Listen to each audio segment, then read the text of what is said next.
on DevTV. My guest today has worked in so many countries across Africa.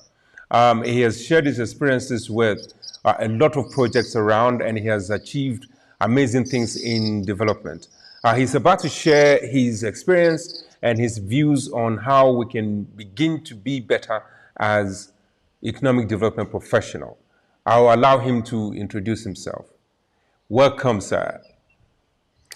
Great. Again, a real pleasure being here, Alabib. My name is Daniel Odinga, and I currently work for a development program here in DRC. Like Alabib mentioned, I've been fortunate or lucky enough to have, worked in a couple of countries in Africa, including Southeast Asia. And my last stint was much more at a regional level. So I was also, lucky and fortunate to interact with so many countries and contacts and colleagues across the Africa region. Yeah, glad to be here, Alabib. Fantastic. And the one thing I did not mention is that you are an expert in market systems development. And this channel, as you know, we're trying as hard as possible to give people the opportunity to learn what market system development is, what impact it has in projects that we've done across Africa and across anywhere really. And more importantly, what are the tips that we can extract from you so we as professionals in this sector can do the work a lot better? So the first question then is, how have you found the implementation of this market systems approach across all of these incredible countries that you've worked in? How has that been? I think from my experience, I feel it's been phenomenal. There's been like a massive uptake of what market system development is, and also what it can really bring in the table in terms of bringing that real change that I think we've been yearning for. We want to see a lot more things shift, in the Africa region and in a lot of other spaces that, are really trying to implement this approach. Myself, I first interacted with market system development in 2010. And that was like quite early on, I'd say. And it was from a failure, really, and we're asking ourselves, like, what could we do better? And we had this supervisor at the time. I think he's called Tim Sparkman. I was like, guys, I think we need to do things differently. And he started pushing us to the wall. And you're like, and we started like changing the way we were thinking, changing the way we were like trying to bring solutions onto the table. And I've seen like a massive shift in that. I've seen programs, that are reaching hundreds of thousands of people just through this approach. I've seen a lot of leverage from the private sector perspective, etc. So I feel like there's a good enough momentum in market systems to where it's going. Though I still feel like there's really a lot more to be done. On the other side, I'd also say, it's quite tough, the market system development space. I know almost like private sector is almost synonymous with market system development. But, I would dare say as well, like the way I view things at the moment is, I'm also really scared for the private sector. I feel like they could be the death of market system development, because I've seen now a space where like private sector really mastering this whole game around the approach and how they can benefit, rather than what change they can bring in the system. And I think that's where like market system development actors really need to be very conscious and sort of play a very, I would say, laid back role, like a laid back kind of approach. Not really very laid back, but be tactful enough when dealing with the private sector. They're pretty much useful, but we need to be cautious of this new evolution of private sector actors in this space as well. They definitely have a role to play, but we're also getting into a lot of that windfall. And I think it's going to be either consequential or, to what market system development is. Wow. So you think, let me just summarize that if I'm correct. So you're thinking the increased involvement of private sector is beginning to change the way market system development is implemented. And by that, the private sector is beginning to do things slightly better, or Is it slightly worse than we expect them to? And is it moving us in the right direction? I definitely agree it's moving us in the right direction. I think my big issue and where I see things with the private sector is on the financing front. Yeah. I think one of the big challenges that we market practitioners do is always to look at private sector and financing. And I think we need to kind of like change that whole aspect. Yeah. And so we're ending up in a situation where market system development actors are really attracting private sector actors mainly for finance, but not for the big term, long, sustainable change, that we're really thinking. So that's my reflection, and it's not a bad thing. I think the uh, benefits are still much higher to have private sector engagement in the market system space.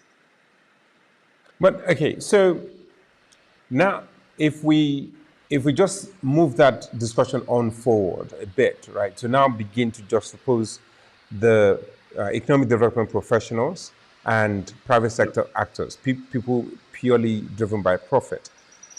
Is there like a skill that you think the economic development practitioners now need to really focus on, or is there an approach that you think would work better if we as economic development professional focus on? Maybe we can either attract private sector to do the right thing in the right way, or is the focus more on the private sector, saying that they are now beginning to run away with what we want them to do and beginning to move from exploring opportunities to exploiting opportunities? What would be your thought? That's a good catch. I'll look at it in two fronts. I think from our side, I think the skill element needs to be upped a little. You know, we have a great deal in the market systems approach when we talk about facilitation, and I think that's a very like super great skill that as NGOs will be able to nurture within the staff, and it's really working well to create all those connections. But on the other side, I still believe we need to like move a little higher and start looking at numbers. These are like projections, you know. When we say, we sort of seek a partnership with the private sector actors, uh, are we running even just back or like the back of the envelope calculations? Are we going slightly deeper to really see what? Because that's what private sector actors will do. They'll never like put their money where they will not run the numbers. And I think we need to be doing that more, from my perspective. And then from the other side, from the private sector perspective, I believe uh, there needs to be a bigger search for alignment. Yeah, when we are seeking out these private sector actors. Yeah, a lot of times our programs are very time bound, so we're kind of like, who can we get? Who can we get? But I think we need to spend more time to understand the actor better. You know, what's really their vision? Are they really coming into this space, in this space for the long term? You know, because that's what makes or breaks like market system development. It's the sustainability of it. You know, so we need to try and attract or spend more time to better understand actors, and really attract those who we believe are going to be in it for the long term, and not just for this moment of a 2-year, 3-year program. That's it. Yeah. So, and I mean, this is really interesting. So we're moving from, as development practitioners, so we're moving from just theorizing, describing incentives and triggers as just pure words, to now really adopting the techniques that the private sector generally takes, which is, as you said, to deepen the research and put numbers on the scoreboard, so it's easy to evaluate whether or not something is profitable or potentially sustainable.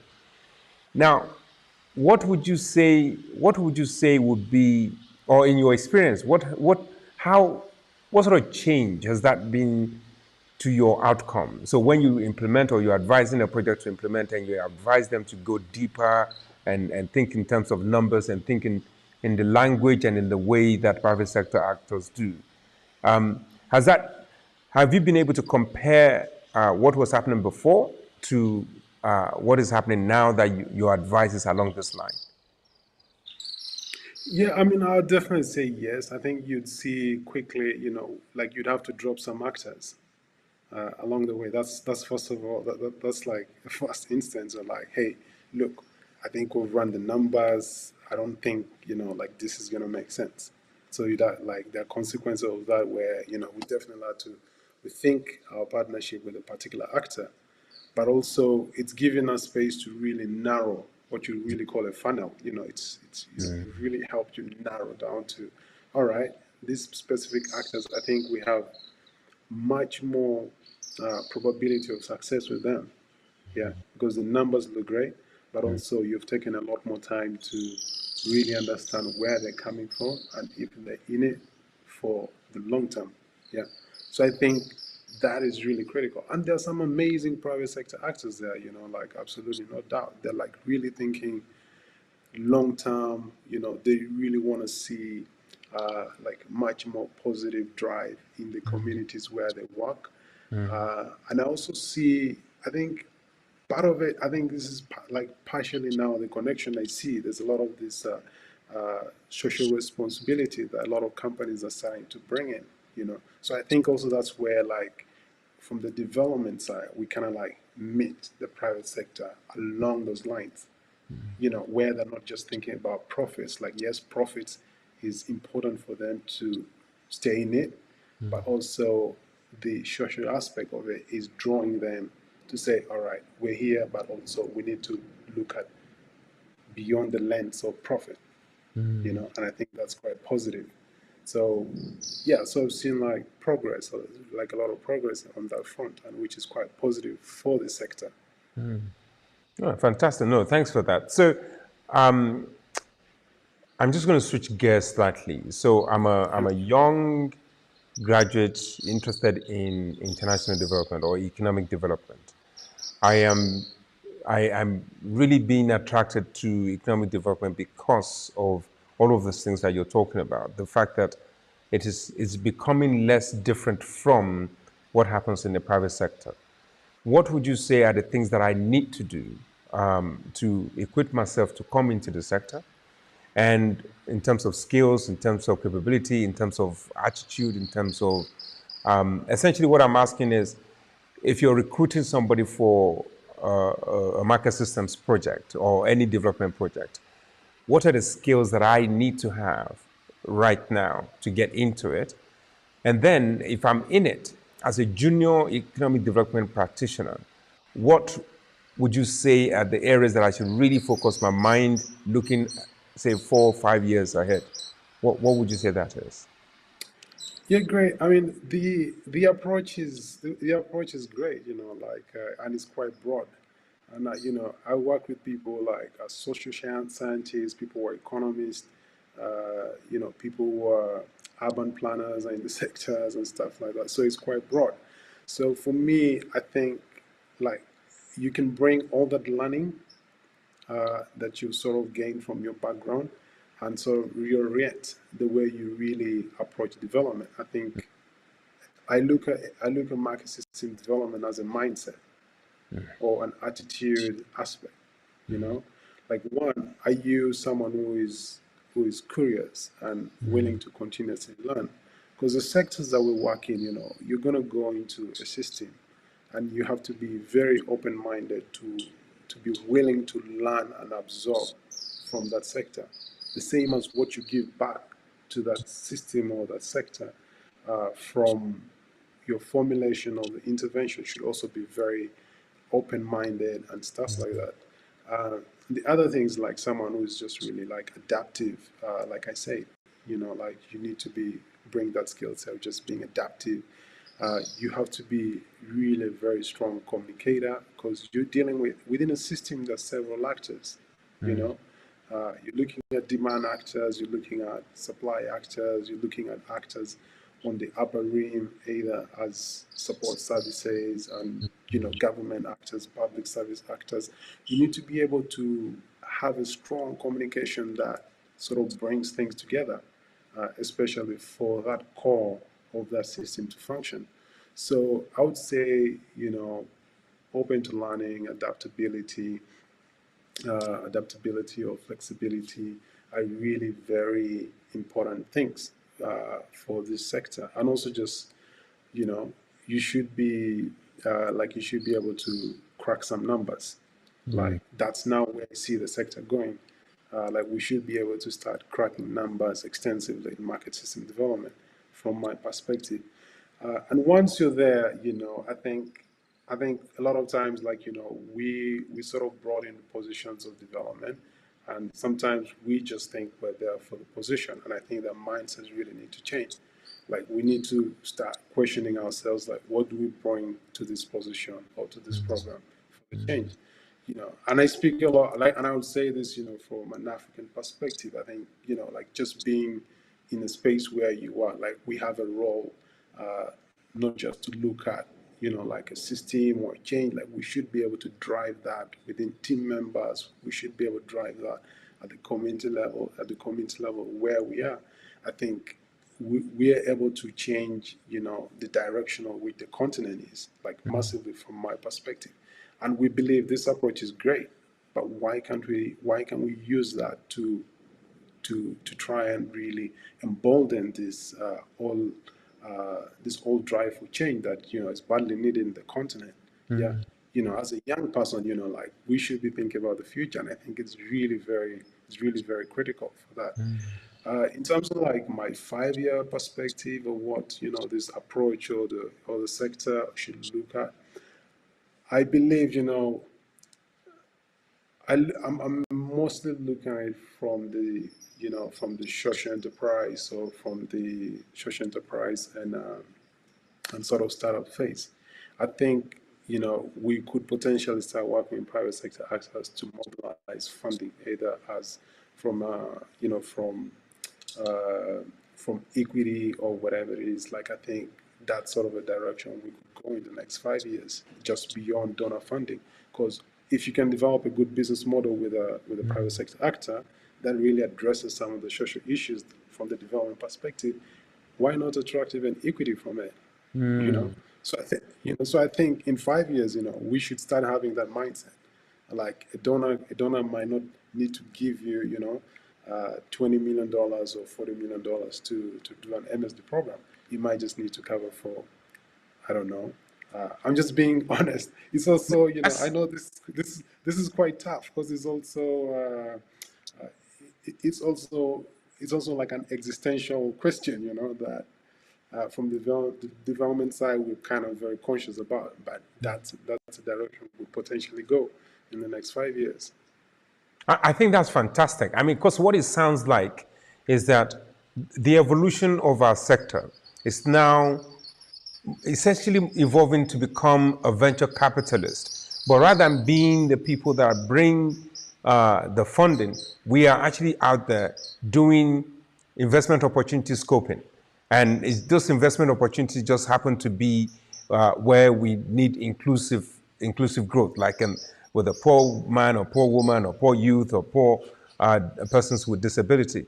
So it sounds like what you're saying is that our evolution will be now, donors might just fund us to say, okay, go and find the opportunity, put some sort of investment promotion material together and present it to as many potential investors as possible, and get funding for it. Does that sound like what you're alluding to? Yeah. I mean, I personally feel it's quite an opportunity, Also, like I said, from an existential standpoint, like donor fundings are not, and this is the issue, like how long are they going to be in place, especially areas that are transitioning from years of development or years of humanitarian work. Like that funding keeps going down and down, and I think we need to have been creative from the market systems perspective. We're like, all right, we know there's still social issues to address, and we know we don't have that much finances, And again, finances is not everything really that's needed. I'll just preface by that. But how can we, because well, our this work really revolves around like models. Yeah, like business models. Yeah, and those the same business models are what you'll bring in front of like venture capitalists, and say like, hey, look, we really have a great opportunity here. We've looked at our feasibility in terms of opportunity and all those other aspects, and we believe, we can really cut throat here. Like we can make returns here if you invest in what we believe is a solution for this community. Wow. I mean, it's frightening on one hand and it's amazingly exciting on the other hand. Frightening because it's a complete mindset. It's almost as though you've turned the sector upside down. And it's exciting because it's new ways of conducting economic development around the world. I think that's an amazing prospect. Yeah, I mean, and I'll give you this because I'm speaking about this because I'm going through a process now with an energy company, and we're looking at the investment might be something around that we need like the investment we're looking at with the energy company is almost like $2.5 million. Wow. And as a program, we're just going to raise about 30% of that. Wow. Yeah, but then we know the opportunity is there, the demand is there, and so with this company, we're like, okay, what are you going to do to raise more money? And then we're like, okay, you know what? I think we have a good enough case to go and sit in front of investors and say, look, we really think there's a great opportunity here. We really think there's a huge social cause here, and we already have 30% buy down on capex by a development actor or a development program. Yeah, and they've been very fascinated about it. Like, I'm really waiting for that part where they raise capital to complement what we're doing. And this is where we're seeing almost like, development funding on this side and investment capital on this side to address the social costs, which I think is super great. It's amazing. I mean, that's a true definition of being a catalyst. I mean, you're using that 30% to leverage a huge amount of money and resources from the private sector. My goodness. I mean, good luck with that. That's exciting to know, and hopefully you'll come back and tell us a whole lot more about exactly how you've gone on to do this, the steps that you've taken. I think we can learn a lot from that. I know I've kept you for longer than planned. Just as a parting gift for us, given all of the stuff that you've said and all of the potentials that we have in economic development as a sector, what would be your parting advice? What is it that for economic development practitioners, people that are either been here for 5 to 10 years, and they really want, especially in Africa, and they really want to make a difference, what would be your one parting gift in terms of advice for these people? Yeah, I mean that's a good question. Like, I don't know where to start from, but I think as an African, I would say,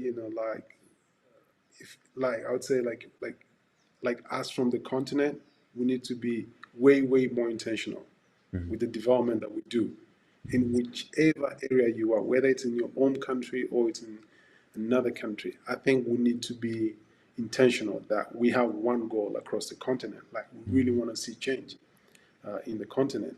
And I think whenever, we have that opportunity, we should be able to push our programs, our colleagues, and just say we need to break the boundaries of what development really means for us, what you really mean for the continent. I think we shouldn't leave that. We shouldn't sort of just be there for the sake of like, all right, I'm working on a program.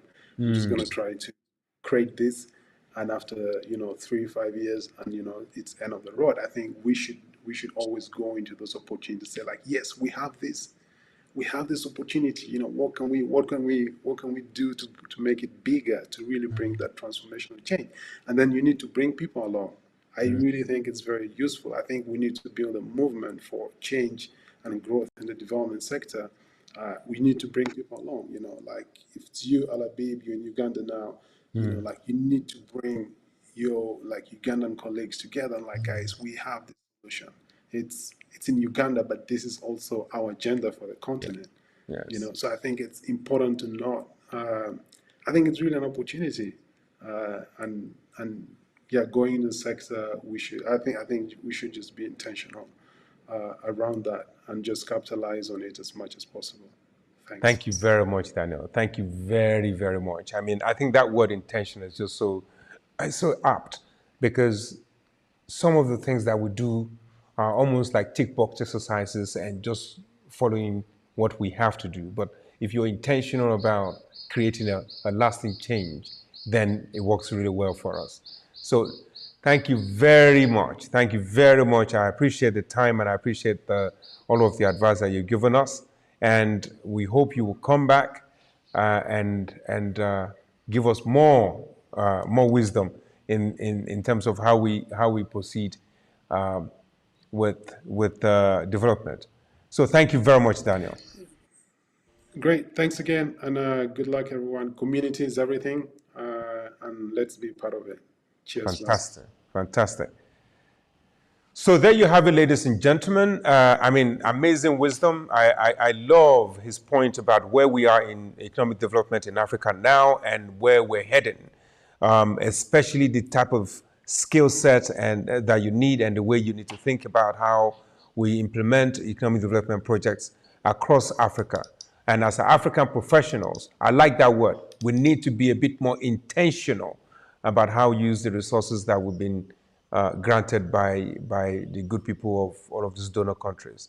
So thank you very much for watching. We hope to see you next time, and we hope that Daniel will come back again and talk to us specifically about how he's doing this amazing thing he's doing in the energy sector in Congo. So thank you very much to Daniel, and thank you for watching. Leave comments below, and we'll see you next time. Bye-bye.